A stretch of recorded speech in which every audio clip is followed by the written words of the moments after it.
oncle et son épouse pleins de tendresse. Lorsqu'il a senti la mort s'approcher, Abd al-Muttalib a réuni ses fils et leur a recommandé de prendre soin de son petit-fils qui avait alors 8 ans. La prise en charge de Mohammed a incombé à son oncle Abu Talib, le frère de son père qui l'a emmené chez lui. Il le traitait comme un de ses fils. L'épouse de son oncle, qui s'appelle Fatima bint Asad, entourait Mohammed de toute son affection et de sa tendresse. Elle veillait à ce qu'il ne ressente aucun manque et représentait pour lui la mère affectueuse et aimante qu'il aimait beaucoup et respectait. Mohammed l'appelait maman.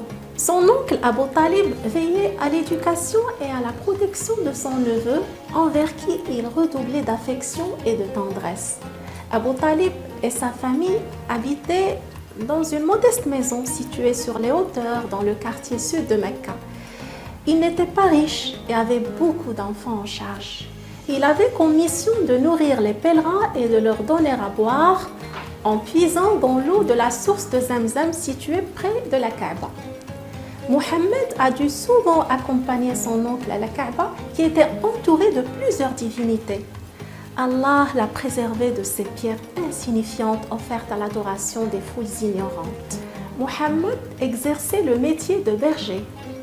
Quelques riches voisins lui confiaient leurs troupeaux de chèvres et de moutons que le jeune berger emmenait dans les collines avoisinantes où poussaient quelques herbes.